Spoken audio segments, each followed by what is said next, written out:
In the fall of 2020, I played a total conversion mod for Half-Life called Cry of Fear, and I felt it was the best survival horror experience I'd had since Silent Hill 3 in 2003. That may seem like a bold statement, but there hasn't been much in the genre that's impressed me. The only other game that comes close is Resident Evil 2 Remake, a game I have some misgivings about, but in the gameplay department, I think it delivers excellently on the hybrid survival horror, action horror genre.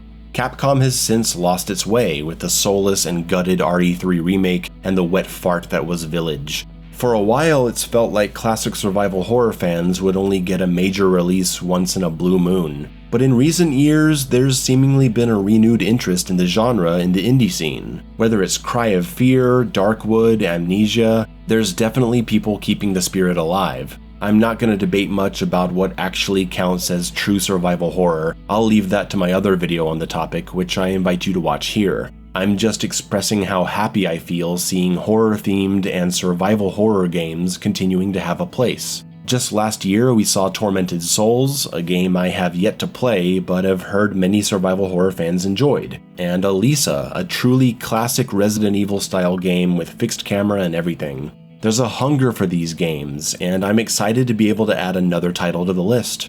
Nightmare of Decay. It came out of nowhere. Bakba Soup liked it, G-Man and the Sphere Hunter are talking about it, Survival Horror Network put up a playthrough, and now I'm jumping in to say that I too recommend it. It's good, you should buy it. We need more games like this. When starting Nightmare of Decay, a choice has to be made. Normal or hard. If you know my channel, you know I usually play games on hard, unless it's something where I know the mechanics are alien to me, or it's a genre I'm not comfortable with. Survival horror, I pick hard, and I have certain expectations. As someone with over 20 years of survival horror experience, I'm looking for a first-time playthrough that keeps me doubting myself, rarely feeling comfortable. I want to be thinking, taking risks, and finding myself asking the question, should I reload one of my saves to try to get back here with more resources, or can I push on and play as pure as possible? That's a rule, by the way. If you play a survival horror game and you reload a save point to replay an area better and get out with more health and ammo, you're cheating. You only go back if you die or if you're literally so screwed in your resources that you have to go back and play a section better. Sorry, I don't make the rules. Or maybe I do, but that's how you gotta play. One of Nightmare of Decay's finest features is the tuning of its hard difficulty. It delivered on all those expectations for me, though the opening sections had me concerned. Right away, there's a Resident Evil 4 style target practice challenge that gives you extra health and ammo. Later in the game, there's another one of these. Some enemies actually have guns on them that you can pick up for more ammo. For a while, it feels like even on hard, you're gonna be feeling pretty comfortable in your resources, especially considering there's no inventory management, so you can just hold everything. If you're playing smart, you'll handle the first sections just fine. But one bad decision or some bad luck can put you in a horrible spot. There's an outside area with dogs devouring a corpse, and well, this is a survival horror game, so I thought I should try to sneak around them and save the ammo. Well, when I came out of the little cabin area, I got ambushed by cultists with pistols, and the moment I fired back, all the dogs came running at me, and I got fucked up. I didn't die, so I kept moving, but it took a serious chunk out of my ammo and health. With no inventory management, being able to pick up every bit of ammo and health can lead you to a false sense of security, and that's definitely what happened with me for a while. I'd say that the opening mansion level doesn't push you very hard until you get to the boss fight. And holy lord, if you don't have enough ammo to get through this fight, you may just be screwed. So hold on to what you have. Juke zombies in hallways where there's enough room to get around. Every bullet counts once this game picks up. Everything after the boss felt high stress and I loved it. The danger from these zombies is the fact that if they're close to you and you're near a wall, you're stuck until you kill them. You're not gonna slip away. Getting surrounded is really bad news. The game goes on to have a few more tricky, almost puzzle-like encounters, and then it ends with another boss fight. It's a pretty short game, but what it has is great. The balancing of hard mode really impressed me because it feels like it's made for the people who know how to play something like this. It assumes that you're scavenging for every resource, that you're mindfully exploring and backtracking, avoiding confrontation when possible, using the melee weapon once you acquire it. I only got to one section where I simply couldn't make it through because of my ammo situation, and I reloaded back 20 minutes to help in my progress. That feels about right to me. So the resource management / combat is tuned well, but what about the rest? That's not all there is in a classic survival horror game. How's the exploration? It's okay. Like a Resident Evil game, it starts off pretty open and then the map design gets weaker. And in the later sections of the game, I didn't feel like I was doing much conscious exploring and planning. Some of that has to do with the puzzles. This game is lacking in the puzzle department. The coin puzzle tells you the simple solution right there above where you put the coins. It's not even a riddle, it basically just tells you where to put them. The clock's puzzle solution is found on the pool table, which is fine, but looking at it straight up tells you, hey, this arrangement looks like a clock. Come on, really? No Henry Mildred Scott like Silent Hill 2, H standing for hours, M for minutes, S for seconds. No painting like Resident Evil where the small knife is stabbing the chest and the sword is stabbing the head, and that corresponds to the clock hands. You're just gonna show them the solution? Why?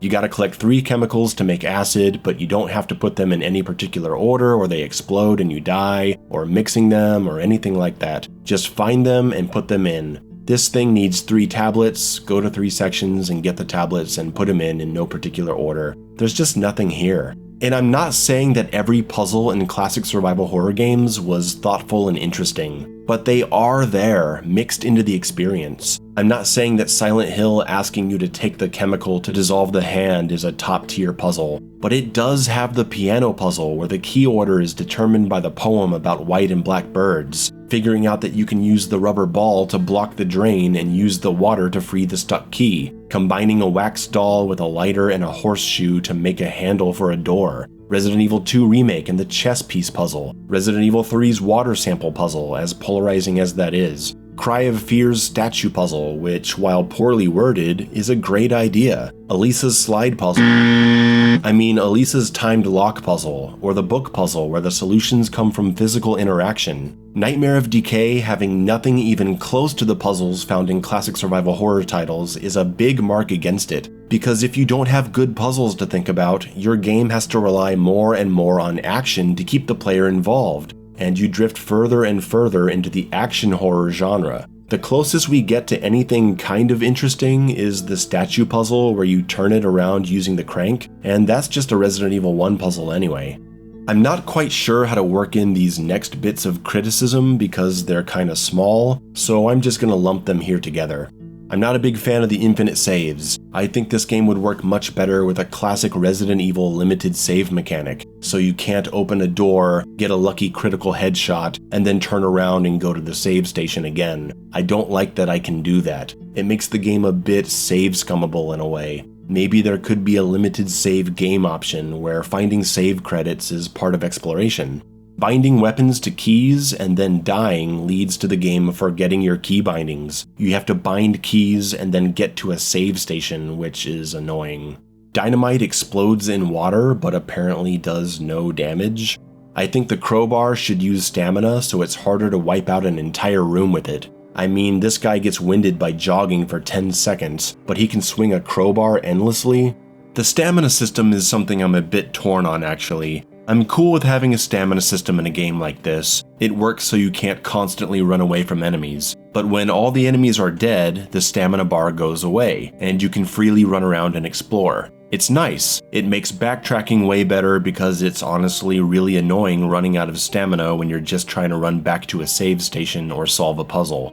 However, the downside is that it spoils any tension in rooms that you're unfamiliar with. Enter a new room, sprint, and now you know there's no enemies around. It's common to re-enter rooms that you've already visited and just not remember. There should be a sense of tension while you're exploring like that and revisiting past areas that you may not remember that well. Maybe rooms have new enemies in them when I come back later. I don't know, it could happen, but the lack of a stamina bar signals to me immediately that this room is safe, so there's nothing to worry about. It spoils the tension. I don't think there's a way to fix this unless you take out the stamina bar altogether, and that's going to mess up the combat balance, so it is what it is.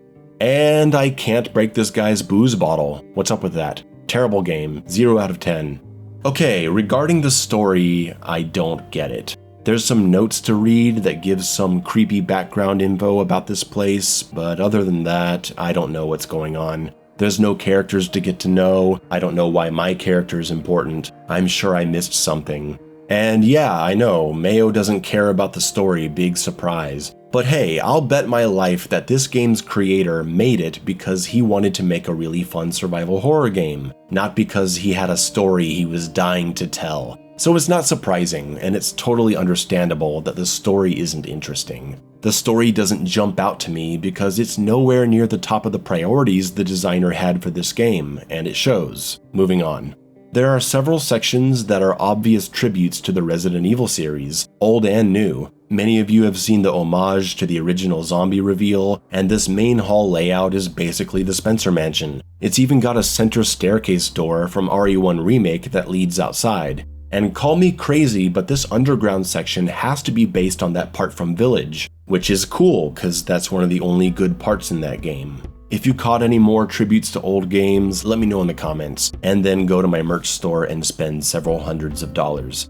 This part though, I loved it, until I realized it's completely broken. So you're moving through the water, killing and dodging zombies, and then this big unstoppable monster emerges and chases you. You gotta get to the end and grab the puzzle piece and make it out alive. There's a switch on the wall that opens a path back to the start. If you just go straight for the puzzle piece, the big guy comes in, and even if you juke him, there's way too many zombies at the exit.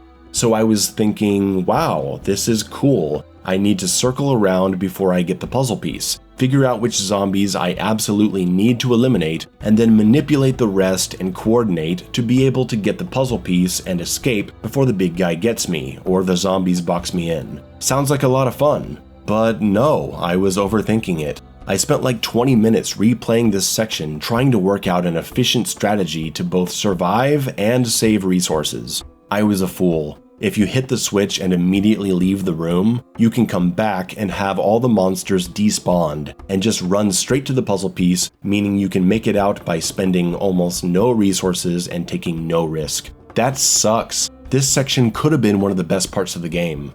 And for a game called Nightmare of Decay, I'm pretty disappointed in the location variety. Mansion, basement, underground, and it's over.